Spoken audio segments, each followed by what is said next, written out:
Dustin Poirier versus Dan Hooker is set to take place in the main event of UFC Fight Night Vegas 4 this weekend, and I cannot wait for this matchup. It was signed all the way back in March for UFC San Diego originally. Now it's been rebooked. I'm so glad because I've been waiting for this for so long. This is such an underrated main event. They could have any card underneath this and I would still watch this card. That's how good the main event is. There's huge implications on the line. The winner of this fight is going to find themselves in an amazing situation, whether they be fighting for a title next. Let's face it, if Dustin Poirier wins and Justin Gaethje wins, Dustin Poirier has a win over Justin Gaethje, there's title implications there. I'm not saying both those things are going to happen, and we'll get to my prediction in a second here. If Dan Hooker wins, he blossoms into a huge star. I'm sure this is the one big fight that he needs. The Paul Felder fight was big, but it was more to captivate his homeland of New Zealand. Now he's got New Zealand fully behind him. Now he needs the world behind him as well, and that's what he'll get if he beats Dustin Poirier. I think he is going to beat Dustin Poirier. I think he's going to beat Dustin Poirier by TKO in the early second round, and we'll get into my prediction. When I first made this prediction that Dan Hooker was going to beat Dustin Poirier, people somewhat laughed at my prediction. Don't be stupid, Dustin Poirier is going to beat Dan Hooker. I think Dan Hooker beats him. I think Dan Hooker's a better striker than Dustin Poirier. I think Dustin Poirier has taken a lot of damage in his career over and over and over again. I think every now and again, Dustin Poirier runs into an elite striker that's fast with the hands, that has KO power, that does end up chinning him. It happened against Conor McGregor. It happened against Michael Johnson. He has trouble with strikers. You saw it in the Anthony Pettis fight. Even though he was having some fun with Anthony Pettis, when do you see Dustin Poirier shooting that many times for takedowns? I like this matchup. I think Dustin Poirier is going to lose. He's a boxing-orientated fighter. I've said that so many times. He throws a lot of kicks, and he does throw them well, don't get me wrong, but he's very stiff at the hips. Not to mention, he's just been through a hip surgery, so he's going to... Maybe Dustin Poirier comes back and his hips are as good as new, but he's very stiff at the hips. He doesn't like throwing a lot of kicks. He'll throw some leg kicks back just to stop you from throwing them against him, which we saw in the Justin Gaethje fight, but still, boxing orientated, very heavy on his lead leg. Dan Hooker is a guy who sits back at range, picks guys apart, pumps a jab out there, which is something that Dustin Poirier loads up quite a bit. He's not the sort of guy that's just going to sit there and jab with you, which is kind of why I like this matchup for Dan Hooker. But also that lead leg, he sits very heavy on it. Very heavy to set up his boxing combinations. And when Dustin Poirier is looking for a big punch, you can see it. And if we can see it, Dan Hooker can see it as well. And every time he steps too heavy on that lead leg, we saw that with Justin Gaethje. Every time Poirier looked to throw, little bit of a hunch up, Gaethje just slammed the leg kick and it sort of put Dustin Poirier off. Now, I believe, and I'm on the side of this, that Dustin Poirier's commentary in the Gaethje fight was absolutely criminally biased. I thought Dustin Poirier was winning the entire fight, I'll be honest with you guys, but you know, commentary in MMA has taken a real dive recently, you know. But still, Dustin Poirier is an absolute legend. I love Dustin Poirier. I picked Dustin Poirier to beat Khabib Nurmagomedov. I'm that retarded.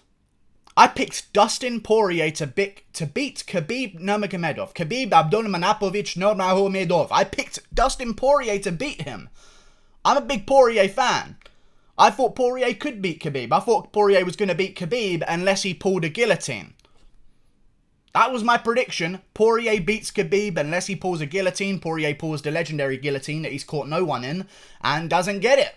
And loses straight afterwards, almost like I'm some kind of Nostradamus. But still, I think Dan Hooker's going to beat Dustin Poirier. I just think there's a matter of fact to the fact that Gaethje landed a whole bunch of leg kicks on Poirier's lead leg heavy style. I think something just fell out of my mouth just then, but we're going to keep things going. But still, it's right there on my lip. There we go. This video's a mess. But still, Dustin Poirier is very heavy on his lead leg. If Justin Gaethje can throw that many leg kicks on the thigh and land them well, don't get me wrong, Dustin Poirier can take them, but calf kicks are an entirely different thing. Dan Hooker loves the calf kick. You can't take too many of those. I understand that Dustin Poirier is going to be one of these guys who's such a veteran. He has those conditioned shins, but still those tendencies lie. When he does load up with his boxing, his lead leg gets very heavy and he becomes a little bit stationary and throws off of that lead leg. Dan Hooker's going to chop that to pieces within the first minute of the fight. You saw it in the Paul Felder fight. As soon as the fight started, what did Dan Hooker do?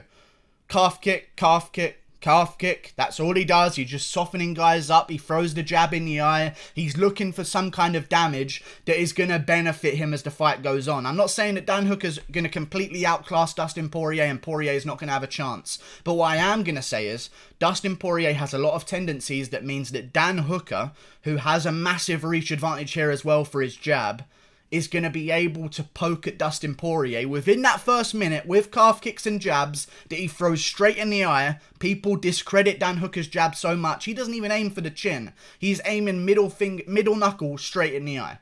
That's what he's doing. And you saw it against Paul Felder. A couple jabs in the eye, Felder's eyes completely swollen up. I think that with the amount of damage that Poirier has taken and the scar tissue that he's had and all of the permanent abuse that he's taken throughout of his career, with all of the wars he has been in, I think Hooker's going to be able to get a lot of damage off early that's going to change the outcome of this fight, including swelling up Poirier's face, closing up an eye, chopping away at the calf kick, making Poirier a little bit hesitant on his footwork. These are immediate changes that Dan Hooker can make within the first minute. And eventually, after a struggling first round of Dan Hooker slightly outpointing him, I'm not willing to say that Dustin Poirier is going to get outclassed. I just don't see that one happening. Dustin Poirier is going to land some good shots. Dan Hooker's going to outstrike him in round one quite clearly, in my opinion. He's going to soften him up with his jab and his calf kick, and Poirier's going to come out a little bit aggressive in that second round, and we've seen this before with Dustin Poirier. He does, when he's behind a round, or he has a close round, or he has an annoying round where he can't seem to figure something out. We saw this against Justin Gaethje. He had an annoying end of round three. Gaethje was throwing a lot of inside leg kicks and Poirier's leg. He was just letting his leg fly because he was done checking him. He was just going to take the damage while he can on his fire and try and throw back. That was Poirier's motto throughout the entire fight. And we saw it in the fourth round against Gaethje. He came out all guns blazing. I think we're going to see that in the second round of his fight versus Dan Hooker, and I think Dan Hooker's going to be waiting for him, because one thing I've noticed when Dustin Poirier goes in for the kill, he loads up. He's very obvious when he's going for the kill. He's not going to surprise you with one punch out of nowhere and KO you. He's going to load up cumulative strikes, and when he does that, his chin is wide open up the middle. He's got really good defense against hooks, and they work against guys like Justin Gaethje and Eddie Alvarez, who have that hunched over style when they swing from the hip and it's almost nothing but hooks. That style works, don't get me wrong. But when you get these precision guys, like the Conor McGregors, like the Michael Johnsons, who throw straight punches. I know Conor McGregor finished Poirier with a shot behind the ear, but still, those precision strikers that don't load up with their punches, that throw straight down the pipeline. Michael Johnson did this very well. They can catch Poirier on the chin. And something else I want to say as well. A lot of Poirier's fights, when you go... And I think Dan Hooker's first of all going to catch Poirier with a knee at the start of the second round. Let's get that out of the way. I think Hooker's going to catch him with a knee. Poirier's going to be loading up, looking to get things back in the second round and start the second round strong. And he's going to walk straight into a knee from Dan Hooker, and that's going to be all she wrote. I think Dan Hooker gets the TKO. But I will say this about Dustin Poirier. Great resume, but there are some asterisks. There are some asterisks there in his resume. You see the Anthony Pettis win. Is Anthony Pettis the same Anthony Pettis? Does that mean as much to us anymore? Because I'll go back 5 fights in Dan Hooker's career and find you Gilbert Burns. That win means so much to me. I understand that Gilbert Burns was cutting a lot of weight to make 155, but a lot of people cut a lot of weight to make 155. A lot of people do, including Khabib. And just because someone KOs you doesn't then mean that the weight is a problem. I always see that with guys. Guys are fine for people to completely drain themselves to make weight because they're winning. But as soon as they lose, it was the weight cut all along that was the problem. That's not the problem. You ran into a better striker that was able to abuse your drained self-state. And I think that's what Dan Hooker did to Gilbert Burns. That's a great win. A really good win. Look what he did to Jim Miller, who's just bounced back. Look at what he did to Mark Jacasey, who's now on a tear through the division with calf kicks of his own. Got a big win, got a big fight against Fiziev coming up soon. Mark Jacasey is an absolute savage. Then you look at Dustin Poirier's resume. Jim Miller as well, don't get me wrong. Alvarez ain't no longer in the UFC, over at 1FC now, lost at 1FC as well. Is it the same Alvarez? I don't know. Then you look at that Alvarez fight again. What would have happened if Alvarez did not throw that 12-6 elbow? That would have been a completely different fight in my opinion. I didn't see Dustin Poirier ending up getting up off bottom from that situation. Eddie Alvarez had him in such a bad situation in that second round until Eddie Alvarez's judges said throw the 12-6 elbow. And he did. And that's when things got stood up, and then Poirier went straight to work. Poirier is an opportunist. He takes advantage of moments. I like that in Dustin Poirier. It's what makes him so exciting. If he senses the kill, he will go for it. I don't think there's going to be any of those moments against Dan Hooker. It's going to be too patient of a fight. It's going to be a point striking contest. And I don't think that Poirier's going to like it too much.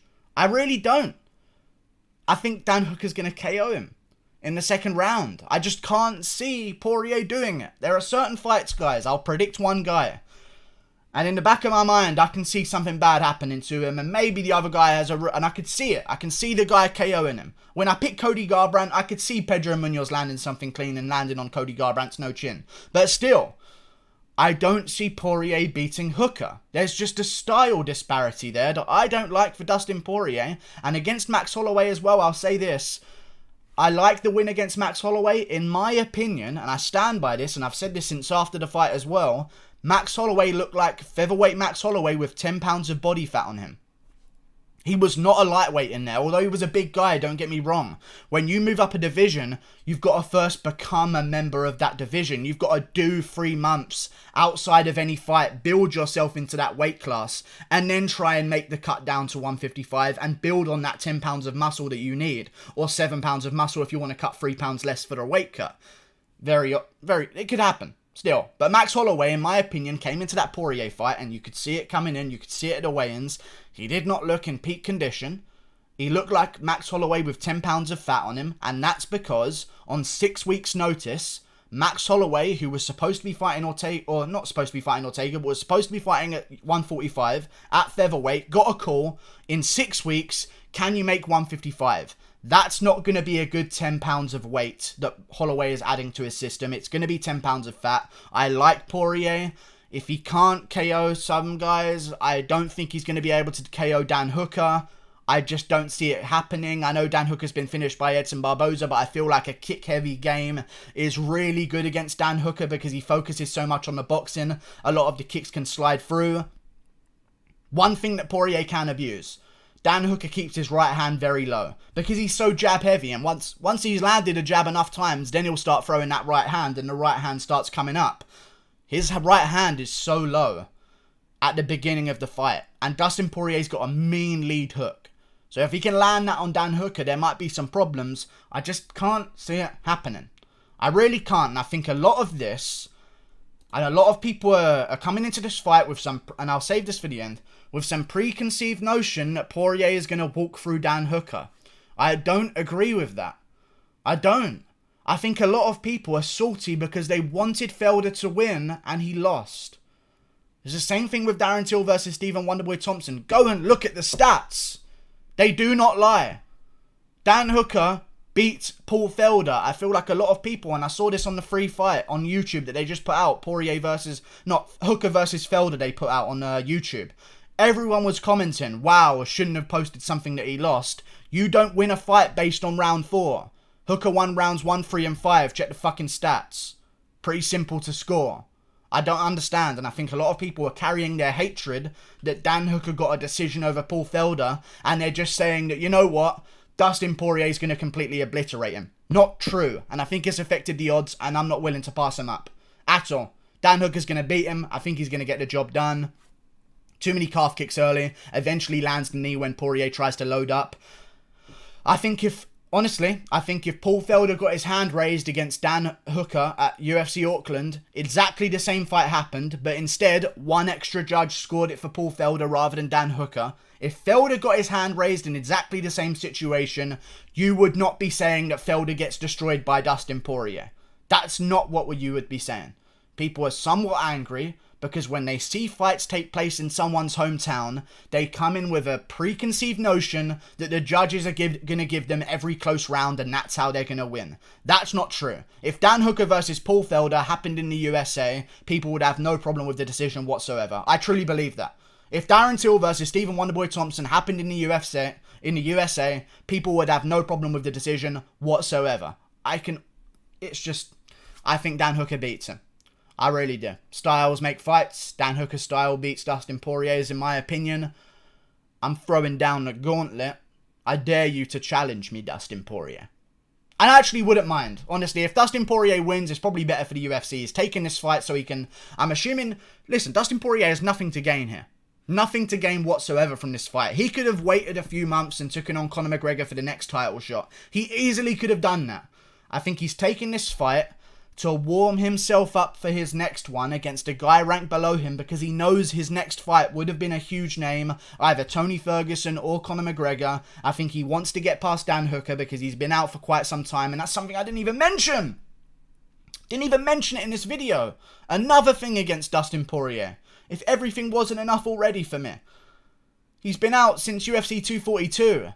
Dan Hooker was the co-main event of UFC 243. Dan Hooker was the main event of UFC Fight Night Auckland in February. He's now fighting again. He's fought twice since Poirier last fought. Activity is great in MMA, and for CKB fighters like Adesanya, activity gets them to the title. I think Dan Hooker's going to beat Dustin Poirier. Click that button there. Goodbye.